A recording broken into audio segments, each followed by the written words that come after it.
You're listening to It doesn't matter what you think. the Sports Fellas Podcast. What is going on, ladies and gentlemen? It is your boy Andres. We are back with a special episode. We're going to call this 52.5 MLB Playoff Edition. And today, along with my co-host Eric, how you doing, sir? I'm good. I think I got strep throat a little bit, so might be talking a little quiet. My throat kind of hurts, but still had to do it for the MLB. Yeah. Is it because Chelsea finally won a game? Yeah, I was screaming too much, hurting my throat a little bit. Yeah. And today we have a very special guest from MLB Marathon, Mr. Akon03. How you doing, sir? What's going on, fellas? Nice to finally make the show. Absolutely. Been a long time coming. Ladies and gentlemen, we have so much to talk about. We got to talk about Ronald Acuna. We got to talk about Shohei, free agency. We got to talk about Lindor. There's so many players, so much. Baseball's in a good place right now. We got to talk about Julio. We got to talk about the Houston Astros. Eric, the underdog Houston Astros, they did it once again against all odds.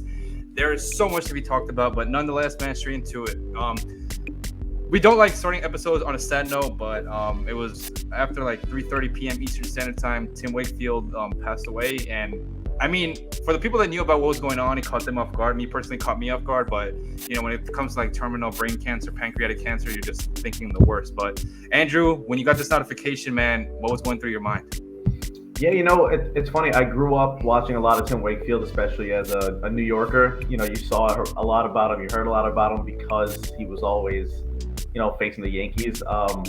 For me, it's funny. My memory of Wakefield is not only watching him pitch, but playing with him in video games and using him to like frustrate any other opponent. So to me, he'll always be like, obviously, an icon on the field in Red Sox history, because I think Varitek said it best. Wakefield exemplified what it meant to be a Boston Red Sox. And in that time, his name was synonymous to Red Sox, along with those, a lot of the legends of the game there. But to me, he'll always be remembered for, at least in my life, for being a part of the soundtrack of my childhood as a New Yorker. Absolutely. Eric, any thoughts on Mr. Tim Wakefield? I kind of just agree. He kind of felt like he was the Boston Red Sox. Like, I remember growing up, the Red Sox and Lakers always felt like the two teams in those sports that were like, even though Red Sox might not have the overall success the Lakers have had in recent memory, they still felt like that one team that always kind of scared me whenever we would have to play them, like with David Ortiz, Manny Ramirez, and he was one of those guys that was just there. He was there for like 18 years. Like, he is the Boston Red Sox. So it was weird seeing that, and I thought of you instantly because you're one of the only Red Sox fans I really know, and a couple cousins I have. So I texted them, and I was like, just talking about how crazy it was. And yeah, it's weird. It's crazy how much Boston loves him.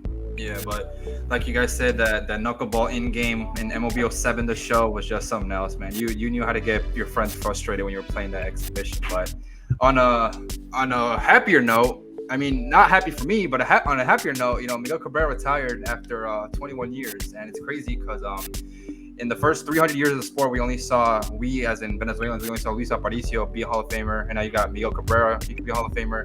Jose Altuve is probably a Hall of Famer in my humble opinion, and then you got Acuna, health willing, he can also be a Hall of Famer. But Andrew, I got to throw it to you again, man. You were growing up, and you saw Miggy's first AB. You saw him hit a home run of Roger Clemens, man. I'm getting goosebumps talking about it. But what does this mean to you, seeing one of the greats finally retire, sadly and happily? It's crazy. I feel like the younger generation, specifically the teenage to probably like 21-year-old fan, they don't know the greatness that Miggy was. They saw him more at the tail end of his career where, obviously injuries caught up, he just aged, Father Time remains undefeated. I feel like they don't realize how dangerous of a hitter this guy was and how scary of a hitter was. And not only that, he was arguably the best hitter in baseball for long stretches. And it wasn't just a guy who went up there and, slugged homers or, hit the ball out to left field. He was a threat to all fields. He would mash the ball the other way. He'd hit 300, and he won a triple crown. Like what more is there that we can say besides that? That feat alone is arguably one of the most impressive things in baseball history. So, hell of a career, the way he represented not only himself, his family, Venezuela. I know you have a special connection to him because of that, and I'm sure he'll have some incredible ceremony back home. But yeah, hats off to him because he's arguably one of the greatest right-hand hitters we've ever seen. Yeah, Eric, any memories of Miggy? I think so. I started getting into baseball at a pretty young age. Like I remember my earliest memory is like the 2005 Astros whenever they went to the World Series and everything, and that was like very like. I think I didn't fully understand baseball. Obviously, I was like 6, 7 years old, so I was still kind of trying to learn it. As how much can you really know as a 7-year-old? And I feel like it was like whenever I was like 10, 11, 12 is when I feel like I fully started grasping and like understanding baseball, and I would be able to have a full conversation even at 10, 11, 12 years old. And that's right when Miggy, I think, won back-to-back MVPs. Me and Andres always talk about it. It's like those guys we grew up with, like Sammy Sosa, Albert Pujols, Miguel Cabrera is right there with him. He's like one of those icons for us growing up, and he was our childhood. So it's just crazy seeing all those people that we grew up on retiring. It's the same with basketball with LeBron. I feel like we're coming to an end of an era for our childhoods, pretty much. Yeah, I mean, I could sit here and talk about Miggy all day, man, and I'll get very emotional, but what a career, man. I mean, Andrew, Eric and I talked about this last episode. When you play 10 years at the top of the league, you must be pretty good. I mean, we saw Miggy do it for 20 years. So, like, when you see all these players play for a decade, like, they mean something. Would you agree with that? That, like, if you play for 10 plus years, you got to be some type of good. Yeah, you know what's crazy? That number you mentioned, the 10-year club, a lot of players and teams really celebrate that nowadays. Like, that's like one of like the biggest, like, you know, you made it moments. Obviously, your debut, your first hit, you know, you made it, great. But that 10-year mark is so insanely, you know, celebrated and decorated. For a guy to do it for 20, you know, that's otherworldly. And, you know, it's obviously these pros are the 1% of baseball players in the world. The guys who play for 10, 15, 20 years, that's like the 1% of the 1% of the 1% of talented baseball players. But, you know, first ballot Hall of Famer to me, he should come close to unanimous, if not get there. Probably won't because the voters are the voters. But he'll first ballot without a doubt, you know, recognized one of the greatest right-handed hitters of all time. And also, I will say, if you saw early Miggy compared to what you saw now, Miggy could pick it back in the day too. Like, you know, he wasn't just a DH that a lot of these young guys, you know, see and say, oh man, this guy's just, you know, a large DH. No, man, Miggy played right field, third base, a little first base, played shortstop in the minors. Miggy was that dude, man, that dude. And that celebration weekend he got, well deserved. Yeah, I mean, obviously for a lot of people, I'm trying to get not emotional, but for a lot of people, Pujols and him were an argument for a very long time, and it sucks because like us as fans of the games, like Pujols really didn't get that goodbye last year, man. Like nobody honored him or anything, and Pujols came into the league in 2001 and he won the MVP, I think his second year, if I'm not mistaken. Andrew, you might be able to correct me on that, but I believe so. Pujols was good for like 10 plus years. I know starting in 2012 when he went to the Angels, like everything went downhill from there. But man, I'm blessed we got to witness someone hit 700. I mean, obviously Barry Bonds was Barry Bonds, but like witnessing someone of like our closer generation, A-Rod came close, but close is not enough in life. Sorry, A-Rod. And he's still, people are gonna talk about it, but A-Rod is still upset he didn't hit 700 home runs. I don't know if you guys see those tweets. I mean, the Yankees should sign me, like this and that. Not for nothing though. The Pujols stuff, I've talked to some people around the sport that the reason why he wasn't so celebrated is because, to their knowledge, his tests weren't always the cleanest, and the MLB did a great job of hiding what he actually was. So a lot of people and a lot of teams and front offices have sour grapes, and that's why they didn't give him the real big over-the-top pregame ceremonies. I think it was funny how someone tweeted out, watch the Athletics just give Miggy a bottle of wine. And it was a bottle of wine, bro. Listen, I'm not a pocket watcher, but they gave them an $80 bottle of wine, and we were like, dude, what the hell is going on here? That they all signed and diminished the bottle, first of all. and secondly, why are you giving a bottle of wine to a guy who, you know, had a problem with substance back in the day? Like, come on, read the room. What a guy, man. But Miggy, big congrats on retirement. Andrew, now that you're here, could we create some controversy? Zach Greinke might retire. Eric and I, we always talk about this. It's Verlander, Scherzer, and Kershaw. Is Greinke the fourth member on that Mount Rushmore of our generation? Ooh. Wow. So you said Kershaw, Scherzer, Verlander. Unanimous. And then we're still missing, like Eric and I, we were talking about this over text, we're still missing the fourth member. Honestly, Greinke's got a good case, to be honest. Like, what is he, 38, gonna be 40? He was a first round draft pick, pitched 20 years, I think, 18, 20 years. 20 years. Started off slow, obviously, but really found his groove. He's got a good case to be that fourth guy. I think it was 09 he won his first Cy Young, and then came over to the NL, was dominating, and Pitched all over the NL. I would have to do a little bit of a deep dive, but I can't think of someone else who really could top him in that generation, start to finish. And not only was he a great pitcher, dude was a great fielder. He's the Gold Gloves on his resume. So underrated, and arguably one of the best soundbite pitchers of our generation. What a guy, man! But congrats to Greinke. I think he's gonna unofficially retire. Brandon Crawford is also headed that way. Miggy's headed that way. But congrats to all those guys. But nonetheless, let's get to the fun part. Eric, what was the player for you that stood out the most this season? Non-Astro for you that stood out the most this season? I feel like the easy answer is just Ohtani, but I'll say, and I feel like I'll leave it for one of y'all if one of y'all want to say it. But for me, it's just Freddie Freeman, how he's doing it again. Because honestly, at the beginning of the season, I was kind of like, oh, he's gonna have a good year. I picked him very early in our fantasy league, and I remember people kind of made fun of me. I think I picked him third overall, which is very early for first baseman, very early for Freddie Freeman.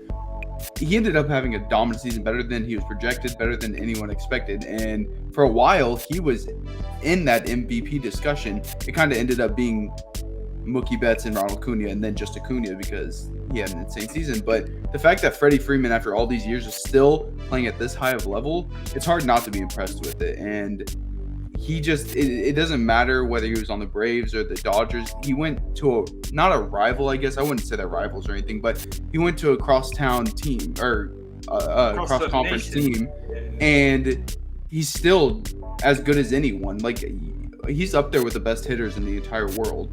It's just, I don't know. I enjoy watching him just because partly I like him as a person. I think he's a really entertaining player to watch. I think he's a cool guy and stuff. So he's probably the one I was most just fascinated, having fun watching the whole year.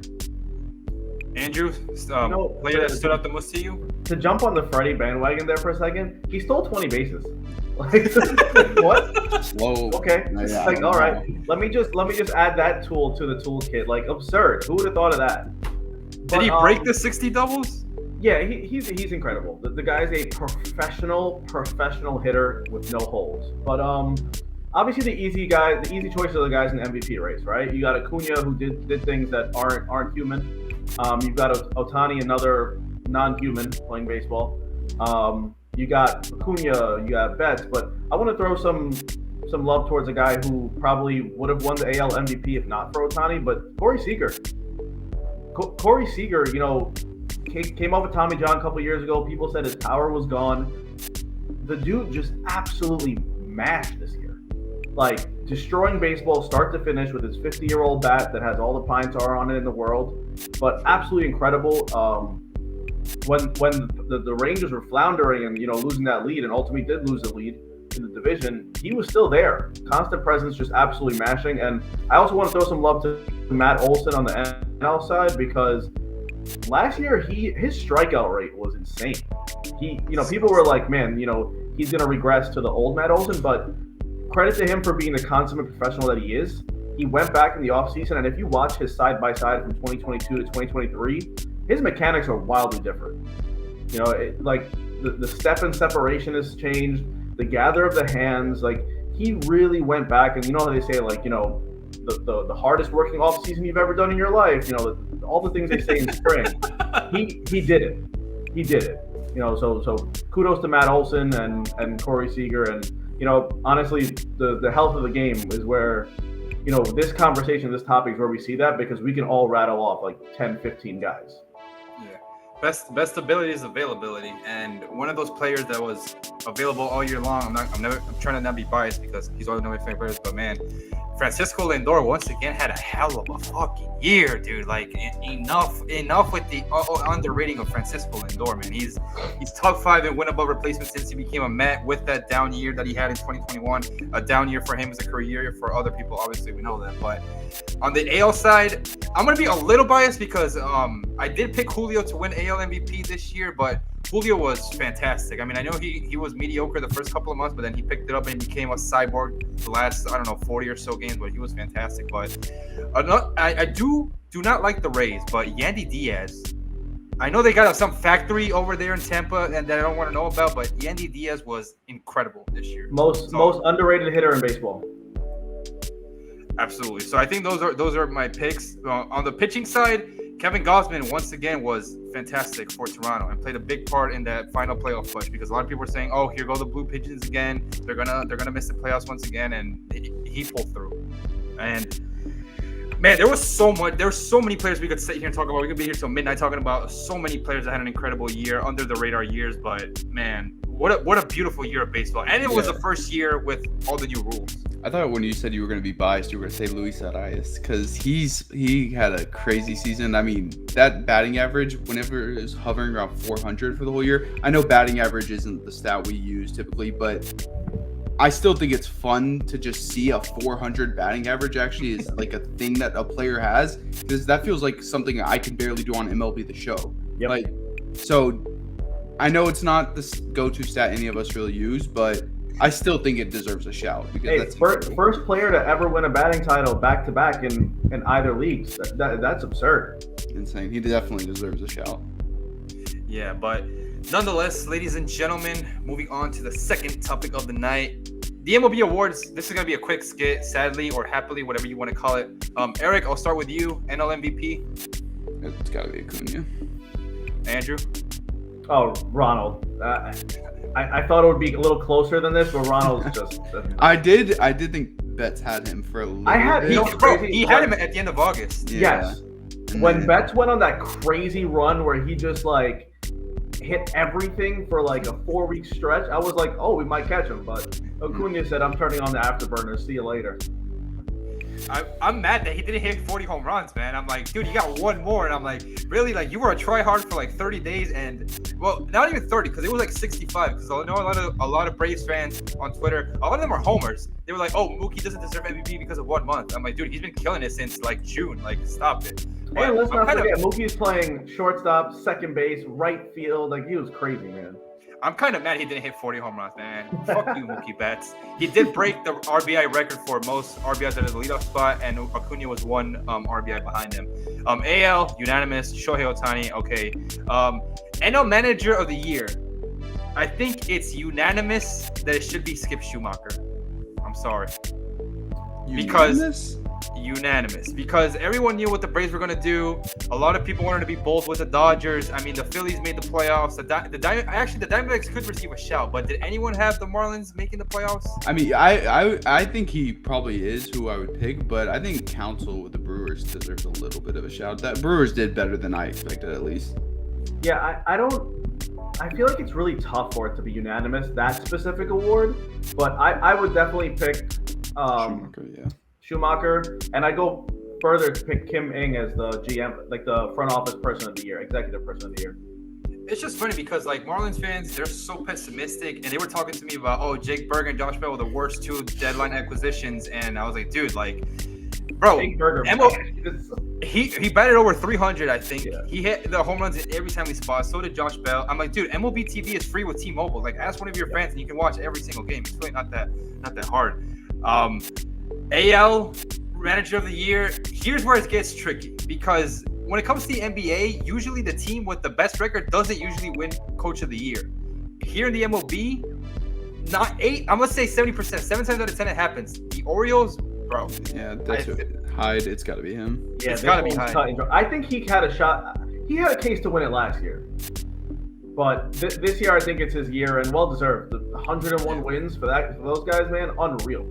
And they're so young too. So many young guys that still have so much potential. They're going to be scary for a while. They're set up so crazily well because obviously the core of their roster that's currently in the majors, sick. Their farm system is absolutely nuts. And a lot of people don't realize this because it's so early, but they have 3 top 35 draft picks coming up in a loaded draft class.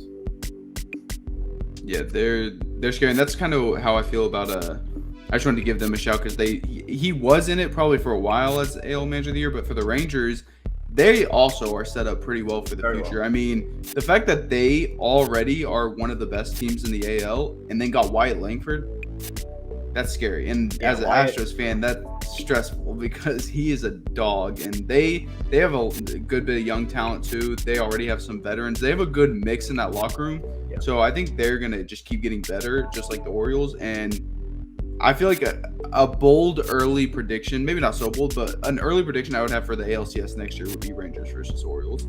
Now, I love that you brought up Wyatt because in this last draft, I thought his floor was higher than Max Clark and Dylan Cruz. What's Walker Jenkins? What did you think about that? I thought his floor is I thought he had the highest floor of any hitter in the draft because his power is just that stupid silly. And in this era of baseball, power plays. Power kills, yeah. Especially for casual fans.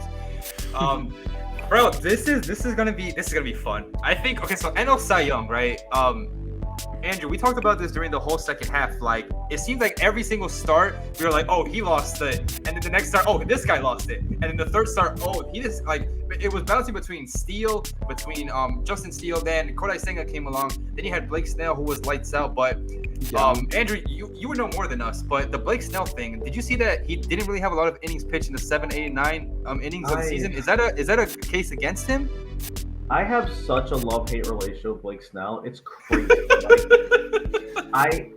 If you just watch him and not look at the score, the innings, nothing, you're like, wow, this dude's legit. And then you go to the bathroom, you come back, you're like, oh, sick. He's out of the game in the 5th. Like, what? He is such a five-and-done guy that the year he won it with Tampa, when he won the Cy Young there, I think he didn't even average 6 innings to start or barely eclipsed it. This year, same thing. He's not a guy who goes deep in games. And while he is my NL Cy Young, even with the low innings count, a lot of that because of the era we're in and, the Padres style of managing, he still deserves a Cy Young because he was that downright dominant. But he's just so frustrating as a fan and as someone who wants to analyze the game further because it's like, throw 5, I'm running out of here. By the 7th inning, I got my shorts on, I've showered. And he's just so frustrating. And I hate to say it because he's coming off of a monster season. I think he's going to sign a massive deal and be a colossal bust. Oof. He's going to be one of those what if? No, I'm every year I put my red flag guys early on, and a guy like Bieber was on it for me this year. Corbin Burns was on it, and for a little bit he was kind of teetering there. Nola was there, Sandy was there. To me, Blake Snell is my number 1 red flag guy going into next year. Not to expand on this topic, but do you think a lot of I'm trying to not be biased, but Luis Garcia, he had Tommy John sadly. Is a lot of these elbow injuries, is it due to the pitch clock and their routine when it comes to pitching, or is that just a conspiracy theory? I think it's a little too early because pitching has now become a lot more of a cardiac event, and obviously some guys are going to get a little more tired, and sometimes fatigue obviously affects mechanics. But to me, if you're already ingrained in poor mechanics, especially if you're using an inverted W or you have late timing with your elbow coming through, you're going to break down eventually, right? We had the Michael King conversation the other day. His mechanics hurt to watch. Simple as that. Guys, he was hurt before. He never fixed it. But to me, I think the biggest indicator is the timing of the elbow and shoulder coming through.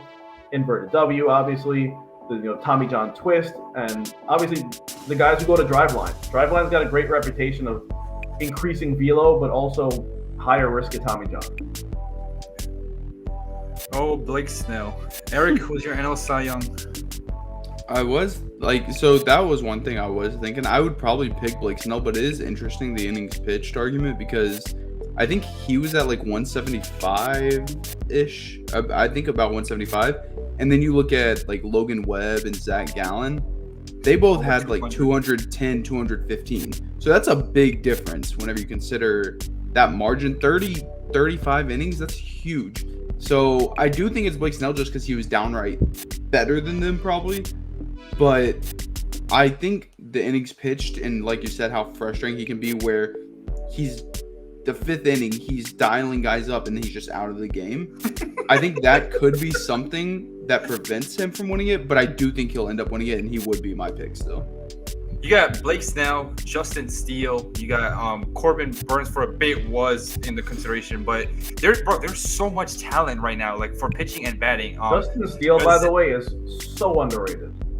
100%. Zach Gallen was fantastic at one point. I mean, there's so many players, but sadly, we all agree on Blake Snell. Listen, Kodai Senga, he should receive some Cy Young votes, Andrew. I know you're not a biased person. None of us here are biased. Shout out to us. But Kodai Senga deserves some kind of votes. Yeah. I have Senga in my top 5. I think his ceiling is probably number 3. I wouldn't go beyond that. I also think some voters aren't going to give him, Cy votes or even Rookie of the Year votes because he's not a true rookie. But he exceeded expectations for most fans, and for people who don't watch overseas baseball, it goes to show you how good that quality of baseball is. And I know the hours are tough to watch, and sometimes I personally wake up at 3-4 in the morning to catch certain players' starts, like Yoshi and Sasaki and Managa. But it goes to show you how deep the talent pool is around the world. And if the WBC didn't show you that America isn't the guaranteed king of the sport, then guys like Senga and Yoshi and Yoshida, and in a few years it'll be what's his name, Roki. They're catching up. Yeah, and the good thing about Japan baseball that I didn't know about until this year was that they have an off day every single week. I mean, that was a good statistic that you threw at me there, because I was like, that's so fire. Like, they're working like a 9 to 5. Like, they work 6 days a week and then they get 1 day off. But AL Cy Young, I cannot wait to watch this guy in the playoffs. Mr. Garrett Cole is my pick for AL Cy Young. Oh wait, the Yankees didn't make the playoffs. Damn, almost had it. But in all seriousness, man, Garrett Cole was fantastic this year. There's so many adjectives that can be said about him. This is going to be a cherry pick stat, but there was 6 games where Garrett Cole had the lead and the Yankees actually lost that game. So shout out to the Yankees bullpen for doing their job. This is further proof that wins is not a pitcher stat. I know, what is it called? Rick Porcello. He stole Justin Verlander's Cy Young back in 2016, if my memory serves me correctly. And then Kate Upton had an all-time tweet on Twitter. If you know, you know. Eric, who's your AL Cy Young and why? It's got to be Garrett Cole. He just did it all year long. I don't even really remember. Maybe there was that I'm missing, but I don't even really remember him going through a slump at all. He maybe had one start every now and then where he gave up a bad game, but he was pretty consistent throughout the whole year. And I feel like in the NL, you could argue it could be a few different guys, but then you typically come back to Blake Snell. I feel like for the AL, it's just Garrett Cole, and that's who most can agree on. It's him.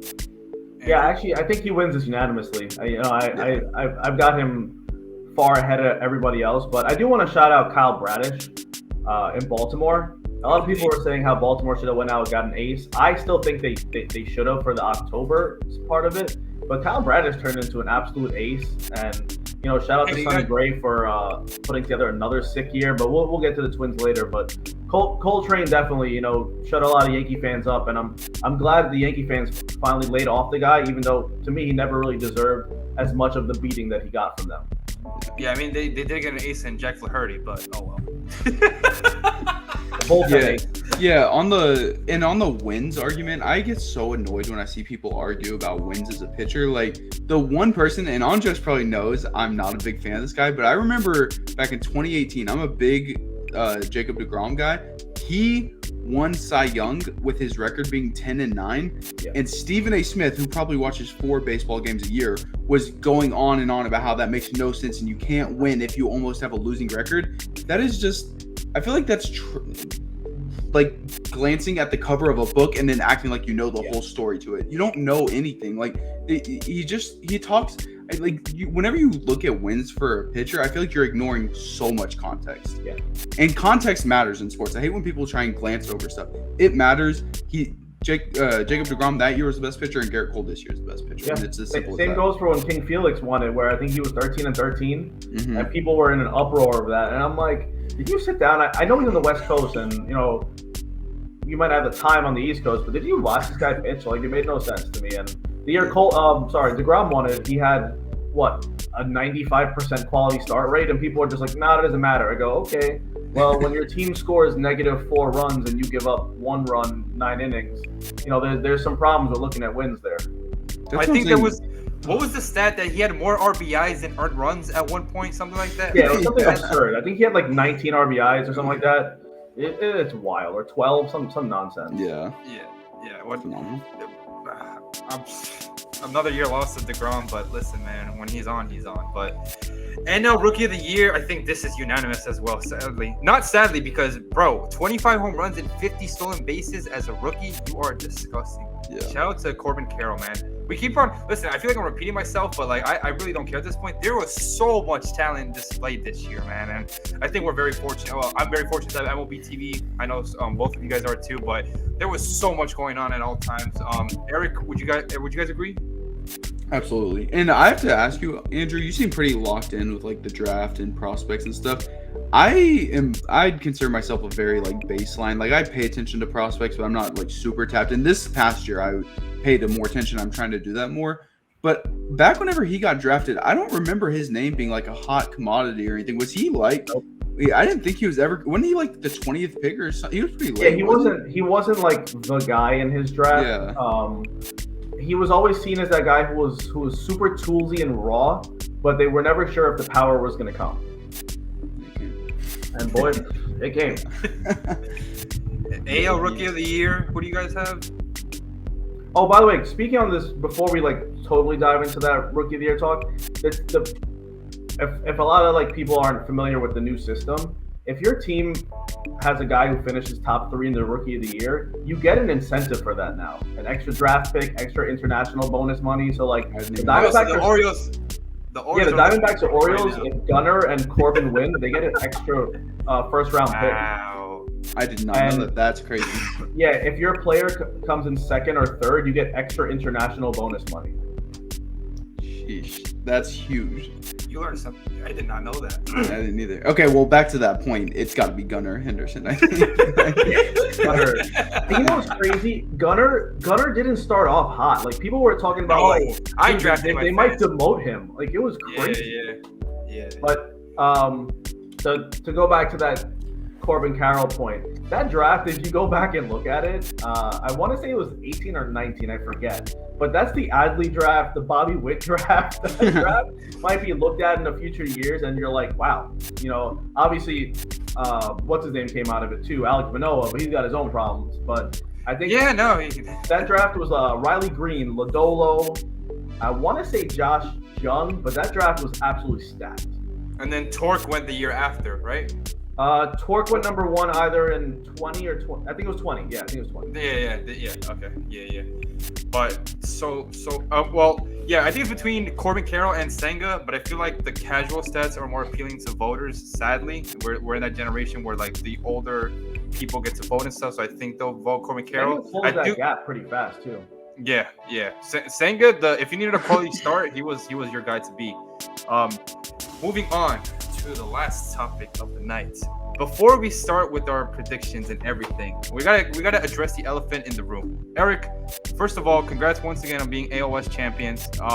Secondly, can the Astros become the first team to go back-to-back in 20 years? Yes or no? I know Dusty Baker did everything possible for you guys to not play in October, but he didn't. He wasn't able to. So now that you guys are in the dance, the Astros Invitational, as some might call it, do you guys think that you can go back-to-back? I think they can. I don't think they will. Okay. I think this team, I know for certain years, there's teams that no matter how inconsistent in the regular season they look, no matter how rough they might look sometimes, they can get into the playoffs and just run the table because they're that talented. I'm not sure I feel that way about this Astros team, though. Like, I think they're talented, but I don't think they're a step above every other team like they might have been last year. Like, last year's Astros team, I think, was insane. Like, me and you have had the discussion about where it ranks among teams we've seen in our lifetime, all time. Like, we've had that discussion, me and Andres, and I think last year's team was that good where even if they did struggle a bit to get there in the regular season, which they didn't really, they would have been able to run the table because they were that good. this year's Astros team, I feel like all the struggles they had aren't just going to go away. I feel like it's still there. Dusty is still our manager. I'm not a fan of him. I think our bullpen, we have a couple solid guys, but the biggest problem right now is our starting pitching. We have Verlander. We have Fromber, who he's been kind of up and down compared to last year. We have Javier, who's been not good for a large portion of the year. Like, I just worry about our starting pitching at some points. And I think the batting, I'm just worried that Dusty is going to play some lineups that, like, I think whenever we play the correct lineup, it's as good as anyone, but I don't trust him to do that every time. So I don't think we'll win it. We have the potential because if you look at the bracket, it's pretty favorable for us. I mean, we play the Blue Jays or the Twins, and I think they could and should beat either of them.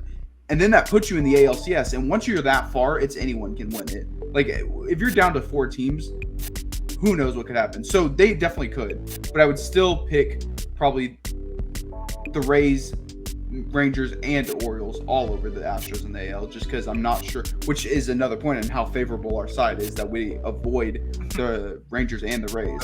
So I would say they can. I won't pick them to, but I hope they prove me wrong. Okay. I'm kind of the same way. To me, the Astros feel like the Patriots dynasty, right? Every time you thought, we're going to close the book and move on, they're like, hey, guys, we'll see you in the World Series, or in the Patriots case, the Super Bowl, and you know what? We'll mess around and win it. I liken the current Astros to that Patriots dynasty, where just as long as they get in, they're scary. Obviously, Framber's an ace. He hasn't, he's been up and down. Hunter Brown has really disappointed me this year. I thought he was going to take that step and be an absolute dog. Christian Javier, same thing after that postseason he had. I do think the bullpen's a little better than you were giving them credit for, only in the fact that Presley and Abreu are absolutely disgusting. Neris is, he's Neris. It is what it is. If he's not yelling at Julio, he's throwing some good changeups. My biggest problem, though, is the amount they play Martin Maldonado over Yainer Diaz. Diaz can break. The dude absolutely mashes and needs to play. But obviously Dusty's Dusty, and I get it. You have your veteran catcher who you went to war with. I get it, but there's gonna come a time where Martin's gonna make a really bad at bat. He's gonna have a really bad at bat, and people are gonna say Diaz has to be in there. But if they get a couple hitters hot, whether it's Pena going nuclear again like last postseason, or a Jordan, those guys can carry them. We've seen Chaz carry them. So I do think they lucked out on the side of the bracket they're in, which makes it very favorable. And it wouldn't shock me one bit if they're in the World Series. I just don't think they're at that level of the past teams where it's just the dominance was there day in and day out. I think it's a very roller coaster Astro team. Yeah, I do think our bullpen. I do think our bullpen is like, we have a couple guys that they're gonna get the job done. Neris, Abreu are the two specific ones that come to mind. Presley has been very up and down, and he's lost us multiple games this year because he just acts like he can't. He just forgets how to pitch sometimes. So I do still trust him in the playoffs when it comes to it, but it's pretty much those three and maybe like Graveman. But then I kind of start to be like, if we have a bad starting pitching game and we're forced to go straight to the bullpen in the third, fourth inning, I'm pretty worried about how that game would go, because after a couple guys, I'm not sure. And then to the Martin Maldonado point, oh my God, dude. That's what annoys me most is a lot of some Astros fans still want to defend it, because there will always be Astros fans who are fans of any team who will be overly positive and defend any move the manager makes, which I don't understand at all. I feel like those fans are almost more annoying than the ones who are overly negative. But my thing is, clearly Diaz is a better batter than Martin Maldonado. And Martin Maldonado hasn't been a good defensive catcher this year. He hasn't done anything good. That he threw a runner out for the first time since like July 20th or something. Dude, I was like, it's mind-boggling. And the thing that's craziest to me is a lot of people's argument is Fromber or Christian Javier, or one of them will say, which Garrett Cole doesn't. We know other pitchers do it. They want to pitch to a certain catcher. I'm sorry, but Christian Javier, when you get to pick your catcher multiple times in a row and you keep doing terrible over and over and having horrible performances, you lose that privilege. you don't get to pick anymore. We pick who's better for the team, and he's not better for the team. You haven't been helping the team with your pitching, so why would we keep giving you the benefit of the doubt, which is just going to hurt us more? Like, at some point, Dusty's got to stop. You can't have you can't have a 5 ERA and do that. That's why I don't know. Andres knows how much I've gotten so annoyed with Martin Maldonado all year. He comes up clutch sometimes, but it's very few and far between. And Yonder is just way more consistent. Listen, man, Maldi's a true veteran. He respects the game. He plays the game the right way. And it's so frustrating, but I don't want to go on too long of a rant. No, that was pretty good. But I feel like, not to be the guy to say this, but this Astros team feels beatable compared to like the previous years, because like 2020, like last year they were a wagon, right? 2021 they were a wagon. Even in the bubble they were a wagon. They were at 29-31. They still got in. They were a wagon. 2019, obviously historical team that AJ Hinch did the wrong managerial decision. Got to throw it out there. 2018 they were disgusting. 2017, I mean, they won it all. 2016 they missed the playoffs, and then 2015 they lost to the Royals. I mean, bro, when you're I'm going to be slightly biased. Being a dynasty in baseball is super, super hard. Like, when we talk about dynasties, we're talking about one team and one team only, but like, this team is really, really, really good. But like, this year, it just feels slightly different. But like Andrew said, if they get to the World Series, I wouldn't be surprised at all. But listen, man, whatever gets people to keep on crying about the Astros, I'm here for it. I remember, Eric, I told you this. Andrew, last year, I was at the bar for Game 6 between the Astros and Phillies. And there was Mets fans rooting for the Phillies because the Astros cheated. I'm like, what the hell? What are you doing, bro? I was the only Astros fan in that building. I'm honestly not sure what would have to happen for me to root for any of the Mets' rival teams. Like I'm not sure that, like, I don't know, man. I was at the game after Utley broke Tejada's leg, where we booed him out the building. Like, I have a younger brother. Maybe they'd have to keep him hostage. I don't know, man. I'm not sure what they would have to do for me to be like, hey, go Phillies. Like, there's no way. Like, I don't get it. And I actually know a Yankee fan who will root for the Red Sox over the Mets. And the Yankees aren't even a true rival to the Mets. They just share a state. Yeah, never. And he'll root for the Red Sox, like actively root for the Red Sox. And I'm like, bro, what?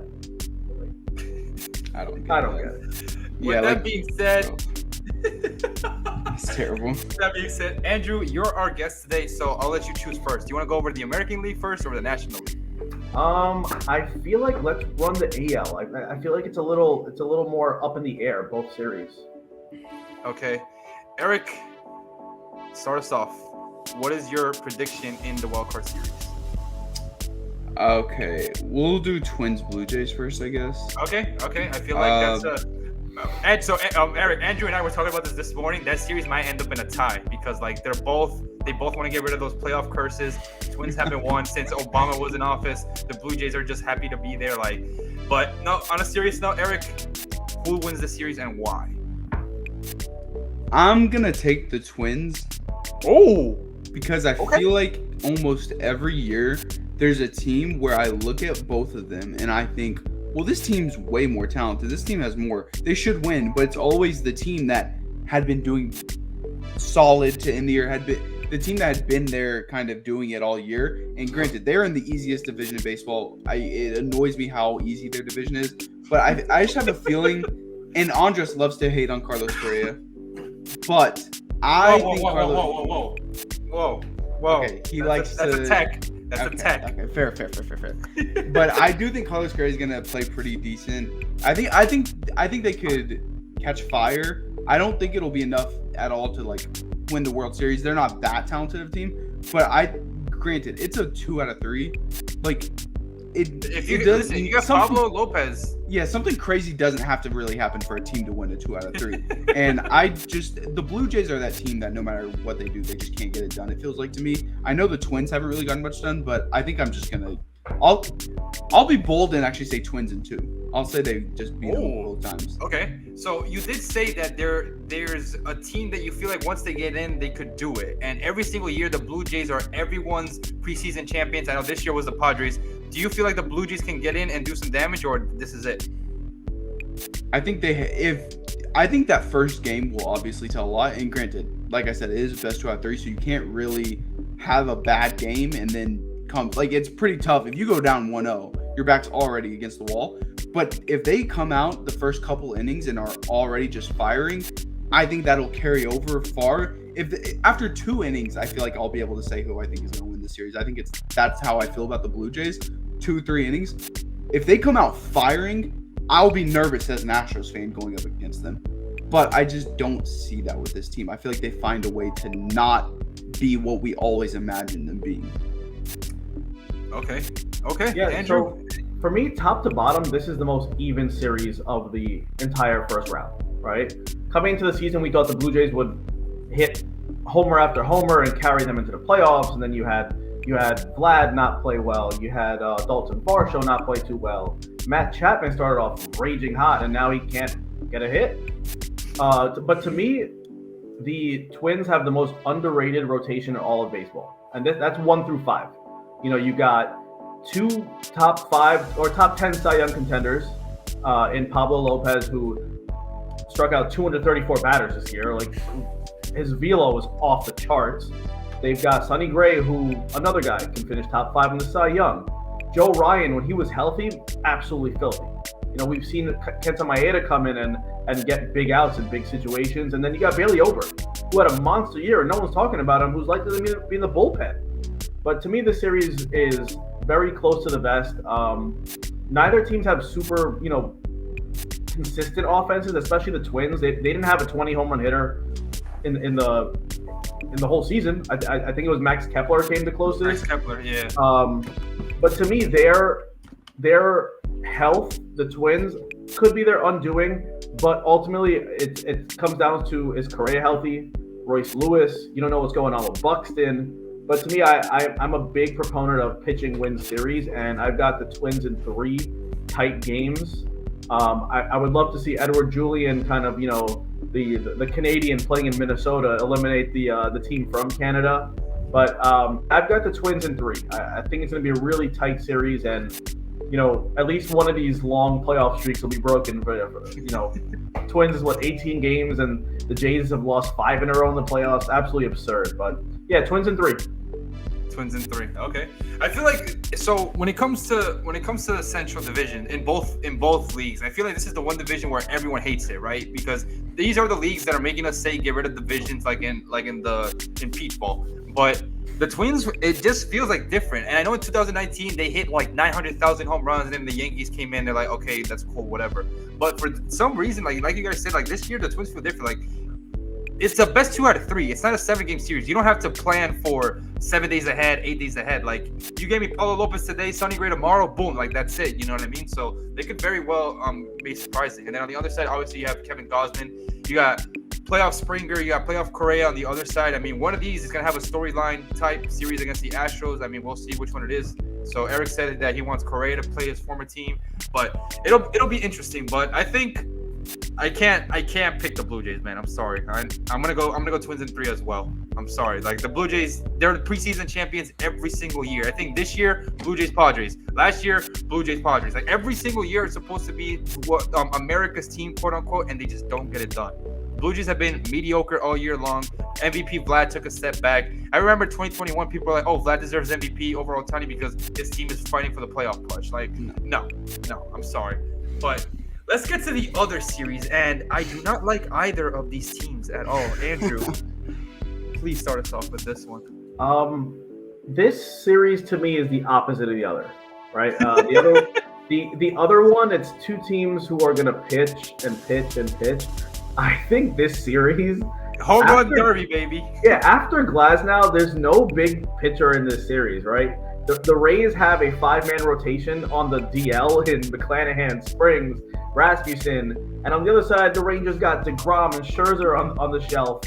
So I do think this one's going to be a ton of offense. If you look at like the OPS, average, OVP, and overall just every team offensive stat, 1-2 in the AL basically is Rangers, Rays in whatever order. So I think we're going to see a ton of offense there.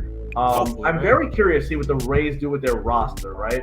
They've got some really young studs in Caminero, Aranda, Meade, and I think there's a couple others. I'm very curious to see how they deploy those guys, because every year I feel like there's one Rays young superstar that breaks out. And on the Rangers side, they rake, right? They're the only team who had every single player had 20 home runs basically, but and their catching duo had 19 and 18. It's some absurd figure of offense. On the AL that is. So I do think we're going to see a ton of offense. To me, it comes down to which manager does the best job of like patchworking those innings and getting his bullpen in there and effective. But ultimately, I think the Rays play a better brand of baseball. So I'm going to say Rays are going to sweep the Rangers, largely in part that the Rangers aren't really good in close games. Way under 500 in one-run games and can't win an extra inning game in their life. And their bullpen is just a horror show. It's a bottom 5 bullpen. So I think that's going to come back and hurt them. So I think the Rays sweep. I think when it comes to this series, it's a lot of factors that play into it because offense is such a huge part of baseball, and the Rangers look like the '98 Yankees with the offense in the first couple months, and then they cooled down, and the whole team cooled down. And then if you're the Rangers, I think, correct me if I'm wrong, Andrew, but Aroldis Chapman was the first deadline acquisition, and he was acquired way before July even started and stuff. So they sent Cole Ragans over to KC. Yeah, so they knew that the bullpen was a problem before the deadline even started. So I think that the Rangers do have a good opportunity, but man, I don't mean to sound like a boomer with this, but the Rays, they've played playoff baseball a lot. The Rangers are just getting there. We don't know what's gonna be their what to expect from the rotation. Nate Eovaldi has been there 900,000 times. You know what I mean? And we know what to get from him. He's been fantastic in the playoffs. He was fantastic with the Red Sox, but as much as it kills me to say it, and I really do want both of these teams to lose, I cannot root for the Rangers, man. I'm sorry. I'm gonna go Rays in 3, even though the Trop needs to be disbanded. Hopefully that'll happen sooner than later. I think it's 2029, right, Andrew? Or are they remodeling? Are they getting a new stadium? I know they signed the deal. I didn't see the exact year though. Oh, okay. It was but this is a tricky series. I mean, this is what Eric was saying, right? They're both every series is 2 out of 3. You really can't predict it. One day you're down 1-0, the next day it's 1-1, and then boom, anyone's game, and it's Monday, Tuesday, Wednesday, Thursday in this scenario. You don't have time to adjust. Explosive offenses like that and lack of pitching, you never know. Yeah. On the NL side, when it comes to this series, and I know why it's going to be on ESPN2 because not a lot of people are going to be tuned in, Mr. Diamondbacks versus the Brewers. The Brewers did have a beautiful 1-2-3 punch, but unfortunately they don't have a 1-2-3 punch anymore, and injuries suck, man. I gotta be a casual fan for this one. Injuries suck, but hopefully Woodruff gets better for next year. But Eric, or actually Andrew, you can start us off with this one. Who wins this series in Milwaukee and why? To me, I remember writing my piece today on the preview of the Brewers. They are a dark horse team for me to win the World Series. And then Woodruff's news came down, and that felt like a gut punch to their chances. But I still think that they're a very well-built team pitching-wise. Peralta and Burns can stymie any offense out there. I don't care if it's the Braves. I don't care if it's the Orioles. Those two alone can win you 2 games in a 3-game series, can win you 3 games in a 7-game series, or quite frankly, win you 4 games in a 7-game series rather quickly. If those 2 guys are on their A game, the Diamondbacks have no shot. Neither team really spanks the ball offensively. The Diamondbacks have their trio. They have Christian Walker, Ketel Marte, Corbin Carroll. Great. You got nothing after that. I'm sorry. Hey, they got Tommy Pham. He's a number 1 in vibes. Yeah, I mean, if Tommy Pham's not fighting someone in the outfield, sure. But no, let me stop. But even beyond the rotation, Devin Williams in the pen is nasty. They have guys who attack you from all different ways. Abner Uribe, who people aren't talking about, is absolutely filthy.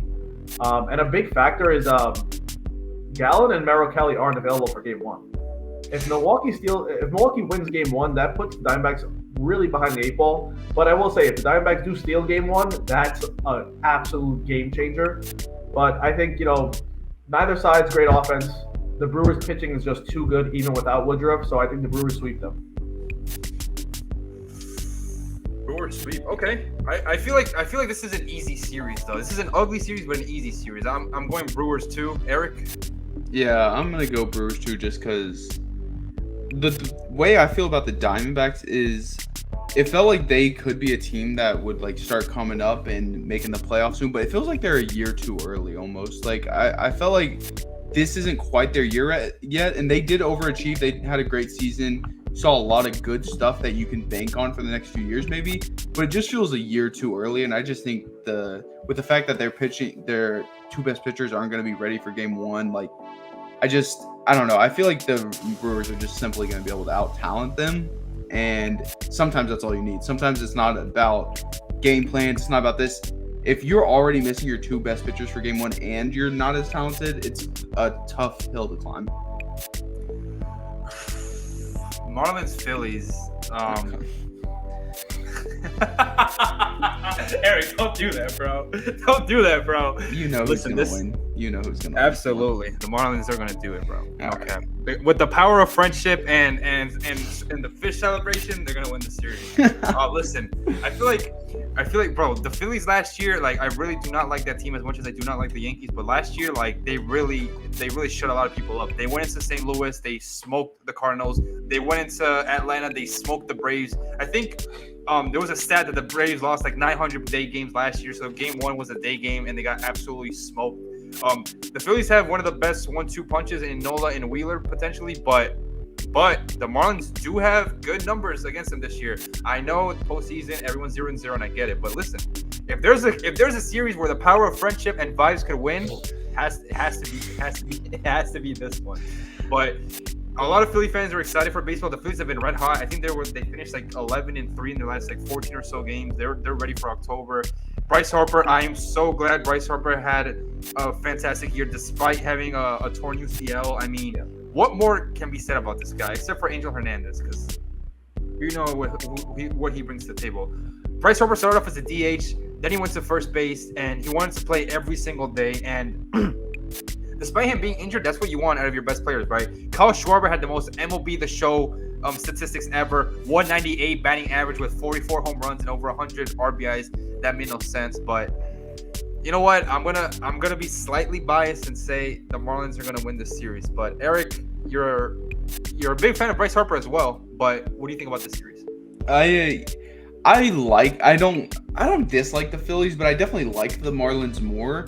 And maybe that's partially because of you, because you sometimes push like your little agenda about them, and I can't help but like them for it. Same with the Heat. Like I can't help but like the Heat for it. But I feel like this kind of goes back to what I said last series, is just I feel like the Phillies will be able to out-talent them. I do think I would like to see the Marlins win, and I feel like they're a team that can just pile up hits real quick and get it. And Phillies kind of can be inconsistent at times. So in a short series, if you're off, you're out. So I think there's definitely a path for Marlins to win, but I feel like I'd be lying if I take the Marlins here. So I think I just got to go Phillies. I'll go Phillies in 2, actually. I think they just take both real quick. But okay. For me, how I feel the series goes is either it's going to be Phillies in 2 or Marlins in 2. I'd be a little surprised if this does go actually 3. Okay, so far we got Twins, Astros, and then we have Rays, Orioles, and now we have Phillies, Braves in a rematch, and we have excuse me. I do want to make a point on this Phillies Marlins series before we go on. Absolutely. I don't think this series is as cut and dry as people think. Really? There's a reason the Marlins are on prime time. There's a reason the Marlins are on prime time. Lisa Rise moves the needle. The Marlins took the season series 7-6. And in the Marlins 6 losses, I think Sandy started 4 of those games and Cueto started 2 of those games. Neither of those guys are pitching in this series. Yeah, what's up with Sandy, man? Yes, we didn't touch on that, but dang. But if you look at the X's and O's, the Phillies are massive favorites, right? The pitching is pretty comparable. The Phillies' offense is otherworldly in comparison, especially from a power standpoint. The Marlins can't throw out a base runner who attempts to steal if it's someone running backwards. So I think the Phillies have a big advantage there when you have guys like Marsh, you have guys like Rojas, Bryson Stott, Trey Turner who steals bases. So I think on paper, the Phillies look way better than the Marlins. But these interdivision matchups, we've seen it across sports where it's just a weird unpredictability between teams who see each other all year. So I have Phillies in 3. Okay. I think the Marlins can definitely steal a game, but it's going to come down to the Marlins' health, right? You know, Arias' ankle, he hasn't played in a bit. I also think that. Did you see the hit that he had on Saturday, on Friday? He looked hampered, man. It's tough. Yeah.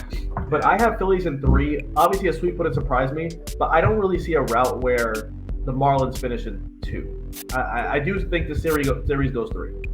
So out of every single series, Andrew, which team has to win tomorrow, Game 1, to have a chance? The Rangers, right? Because you said the Rays are gonna. No, well, actually, yeah. Which team? The Diamondbacks. Okay. Yeah. Okay. Diamondbacks. Because if you lose to Burns, you're staring down Freddie Peralta in Game 2, who's one of the best pitchers in baseball in the second half. Obviously, you have Zach Gallen, but Peralta is another ace. So I think the Diamondbacks have to come out and win tomorrow. The Rangers, I don't think they have to win, or the Rays, because those are guys who can come back and just, you know, and match their way to 2 wins. But I do think it's the Diamondbacks who have to win tomorrow. Yeah. Okay, so moving on to the championship series, we got Twins, Astros in the storyline of Correa versus his old team. Then we have Rays. Yeah, Rays against the Orioles. Did we all take the same in both those series? Sad. Yeah. I took the Marlins. I think we're lockstep. Okay. Yeah. So we all took you took the Marlins, and that's the only difference? Yeah. Okay, fair. Got it. Yeah. Yeah, because, like... He took the Marlins. Okay. Hey, fair. I'll come back on Thursday for this. But, bro, Rays Orioles, man. Talk about a series. That's a good It series. feels like last year when you wanted to see... Wait, what was the series last year? I feel like Mets Braves. You wanted to see Mets Braves in the NLCS and the Keys. Oh my God, the Keys. The brackets were favorable to see Mets Braves. It just didn't happen. And now this year you could potentially see it in the divisional series. So Andrew, in a hypothetical Rays Orioles series, they've been close all year long. Yeah, I was gonna say that I feel like is a lock for 7. Like, and I feel like it'll be like five in this scenario, but yeah. Yeah, sorry, 5. And in some like magical world, we'll get like Grayson and Glasnow starting that final game. Like if we get what we want. But yeah, I feel like that series is a lock for like 1-run games, walk-offs, big hits, walk-off homers, and just that could be freaking box office, man. But damn, that one was really tough. Yeah, that's gonna be a fun series. I hope we get that. Like, Rangers Orioles would be just as fun. I think that would be a lot of fun. Maybe not just as fun, but Rays Orioles feels like a series that everyone would tune in for. Yeah, I feel like that's gonna be like a heavyweight fight where guys are just standing in the ring toe to toe throwing haymakers. I will go with. Give me the Rays in 5. I love the Orioles. Don't get me wrong. I think they're missing one stud arm, and if they win the series, it's gonna have to be one of their guys like Grayson, Wells, or Bradish to just go put them on the back and run with that. But I think the Rays veteran, savvy can get them through that series. Eric, I was originally thinking Orioles at 5, but he makes a compelling case. I don't know. This is such a tough series to predict. Like, it is just going to be so close, just back and forth, knockout. I'll go Orioles in 5, but I'm not confident in it. But I also wouldn't be confident the other way. Yeah. So I'll go Orioles in 5. I feel like the Orioles have been the best team in the American League all year round. I think it's gonna be consistent enough. You know what, man? I love seeing the young studs, man. And Andrew, I don't know if you saw the picture of every single Orioles draft pick looks the exact same. Did you see that picture? Oh my God, it's absurd. They're coming out of a factory. Like, you ever see House of Wax? That old movie? It was like that, where every doll came out the same. I'm gonna go Orioles in this one. Astros Twins. I'm gonna be straightforward. I do want the Astros to keep on doing what they're doing. So I do have Astros Orioles, which sounds very box office. Eric, I know you're gonna pick the Astros, or yeah, I'm gonna go Astros. I will say this: I do think if it ends up being Astros Twins, I'll take the Astros comfortably. If it ends up being Astros Blue Jays, that would make. 5. I know that doesn't make sense, I guess, because I did pick the Twins, but it does make sense if you think about it. Yeah. Like I feel more confident about us against the Twins, but I also feel the Twins will beat the Blue. I don't know. I think we'll advance either way. I just think it's going to come down to Dusty, honestly. Like, I feel like I have enough faith in our batting to get it done when we need to, especially with all the experience this team has. But if our starting pitchers are going and Dusty doesn't screw this up, I don't see how the Twins would beat us. Yeah, in a weird way, I kind of get what you're saying because I think the Blue Jays match up better against the Astros in comparison to the Twins to the Astros. Because the Blue Jays have some firepower that can combat the Astros offense. Mm-hmm. I think the Astros in 4 pretty comfortably. I'll give the Twins one game on the fact that Pablo's there, Joe Ryan's there. Like those guys we mentioned before can get you a game. But I'm pretty confident saying the Astros will be in the ALCS. And we can't ignore how inconsistent the Astros have been. They could have one of those games where they just don't show up. I feel like we all will take the Astros, but we do have to address still the concerns they have with this team. They're pretty glaring, and I don't know if they're just going to go away with the playoffs. So we'll see. I don't think Andrew. So Eric and I talk about this every single episode. Like we've done 52 episodes. I feel like at least 37 of them we've talked about this. Coaching in sports is so important. So important. It's such an underrated factor. And when it comes to baseball, that's like, if you pull the wrong switch, like that's it. Like you're done. Like you don't get to see. In baseball, I think that depends on the organization. Because I think some teams handcuff their managers and tell them, hey, situation A happens, player X goes in. Situation B happens, player Y goes in. Situation C happens, player Z goes in. So I think it depends on the organization. But I would say in baseball, it's you make one wrong bullpen move, your series or your season's over. You make, like the Rays. Kevin Cash, if you think about it, he probably has the most weight on his shoulders in regards to they play a very platoon style. So if you make the wrong move, which, obviously like they come into that series knowing person X is going to hit here, person Y is going to hit against this guy, righty, lefty, so-and-so. But you subject yourself to so much criticism if you have a righty-lefty platoon in center field and you start the guy in the platoon who wasn't hot the game before, and the guy who starts this game goes 0 for 4 strikeouts, it makes you look like a buffoon. And you just open yourself up to so many different points of criticism as a baseball manager. My thing with Dusty is he knows, he can see how frustrated fans are, obviously, because he's addressed it where he even said, and for as much as they think they're helping, I don't need the fans' advice. That's so wild to say. That was so funny. That was so funny. I don't know. So to be honest, Dana Brown threw him under the bus. He should. I'm so sick of it. Look, he's a legend. He's done so much in his career. I almost feel like, and I do think he was decent last postseason. I don't think he made too many mistakes or anything, but it just feels like you had to kind of screw up pretty bad to not win with last year's Astros team. They were that good, I thought. You mean what Dave Roberts did a couple of years ago in LA? Dude, it's just some teams are just that talented where it's kind of on a pedestal for you to go do it. And shout out Dusty, he got his first ring and everything, but it's time to hang him up, bro. I thought he was gonna hang him up after he got that ring, and they decided.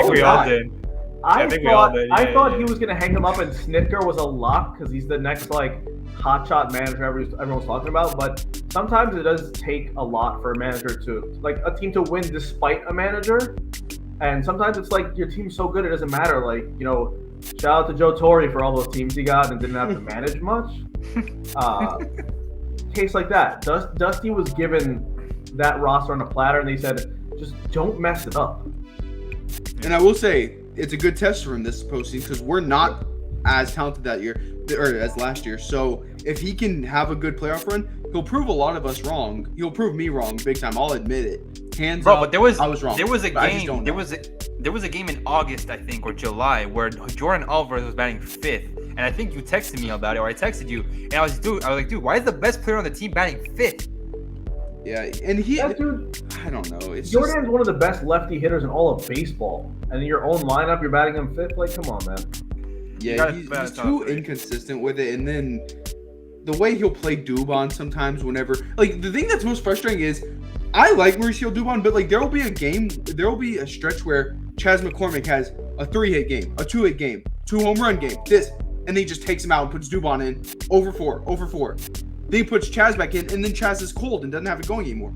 why take out? He always just cuts off players whenever they're in a hot streak, and I feel like that's one thing you don't do. Like, I don't know. I'll wait and see how he does this playoffs, but I'm not confident in him. To that point, it reminds me of when a coach has like a little league team and everyone pays, so you have to get people in a certain amount. It feels like that sometimes. Like, I'm sorry, I gotta say, there's no reason for John Singleton to be on an MLB roster.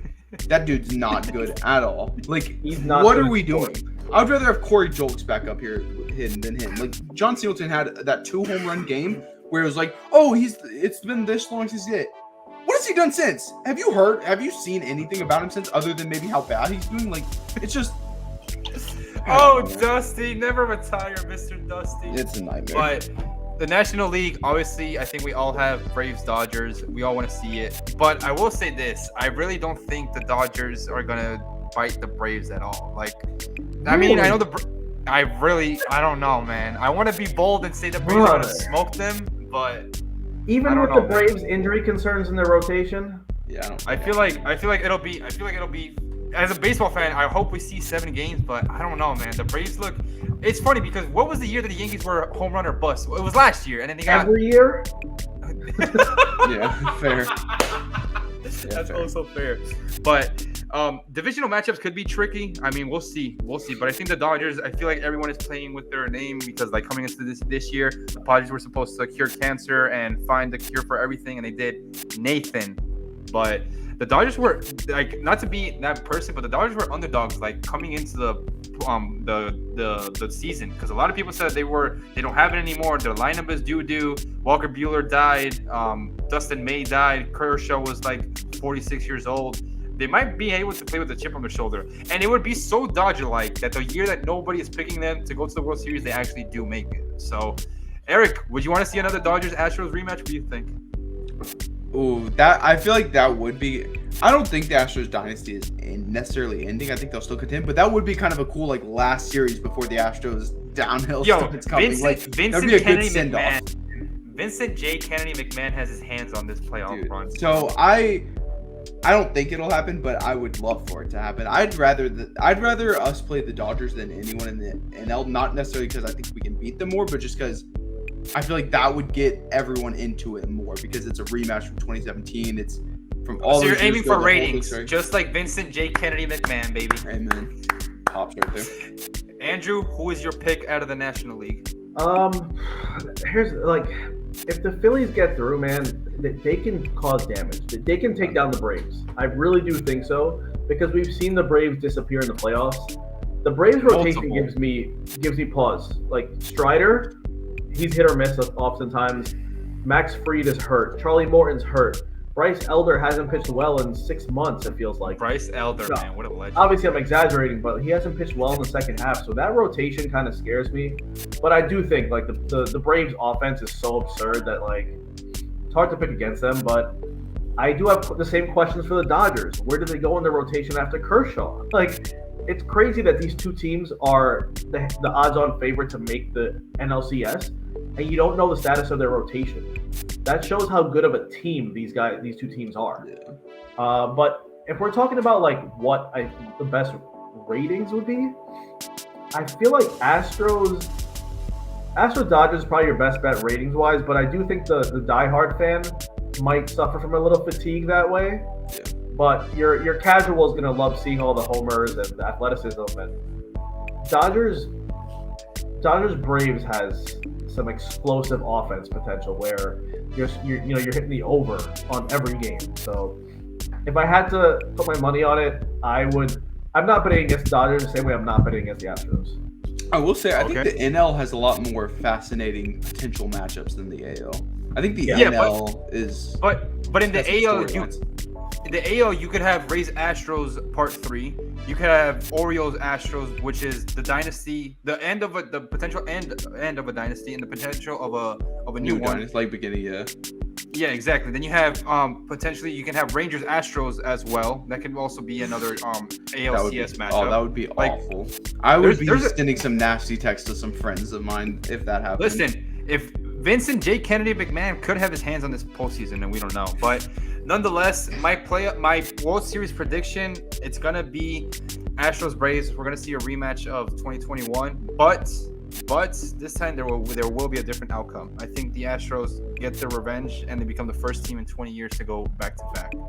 I do. It's funny, Andrew, because we know how the media works, right? So if the Braves make the World Series and lose to the Astros, what are they going to say? Oh, Ronald Acuna is the reason they lost. Yes or no? Yeah, they'll say it was a wasted MVP year. So stupid. Eric, what is your final storyline prediction for the World Series? Oh, I'll go Orioles. If Martin Scorsese gave you a script right now and said, Eric, draw up the script for the postseason, what do you have in the World Series? I'll go Orioles Dodgers with the Dodgers winning. Oh. Just because I feel like Dodgers, I think the duo of Freeman and Betts, I just can't get over that. I think they have so much experience and overwhelming talent that at any moment they can just explode for some runs. I think their pitching is still there. I think Dodgers are just very talented. They might not be the most talented, but I think mixed with the experience they have, they can get it done. Andrew, final say on your World Series prediction? I actually think this is the least talented Dodger team that we're talking about that can make the World Series. Same with the Astros, which is weird, right? It's like weird, but it's just like, all right, we'll figure it out. We'll see you in the middle of October. Like, you got this. I think we get. Go Phillies, be bold. No. We're all looking at each other. Don't get me wrong. The Phillies are legit too, bro. Like they're disgusting. Like if Kyle Schwarber gets hot, he can carry them for 2 series. Watch, we're saying all this, and then Andres is gonna be right, and Marlins are gonna just beat them in 2. Daniel Bryan. Yeah, and it'll be like 7-0 and like 5-1, something absurd. But it's crazy. I've been on the Brewers wagon in regards to sleeper World Series team, but with Woodruff hurt, I kind of have to pivot. But I do think the Dodgers is still too strong of a team. The series I want to see is Orioles-Braves. That's the one I want to see. Like 2 teams that are two locked best in team in baseball. Yeah, it was like 2 teams that are locked in with a core that was unreal all year, and you just see the 2 best teams. Like, what more could you ask for? The series I think we'll get is Houston and LA. And I think it'll be a storybook ending where Kershaw finishes the story and rides off into the sunset and gets his ring. And people are going to say, oh, Mookie should have been the MVP, because they won the World Series. And the Braves should have kept Freeman, even though Matt Olson hit 700 homers. I think we're going to see some of those outlandish quotes. But I can really see the Dodgers taking down taking another ring, basically. That would be the most painful thing. Losing to the Dodgers in the World Series. Yeah. That's the only way to finish this dynasty. That would be I feel like so it's just painful. like let's both of those teams technically, because if you think about it, this Dodgers era could end with Kershaw leaving and Shohei coming in. Obviously super early for that.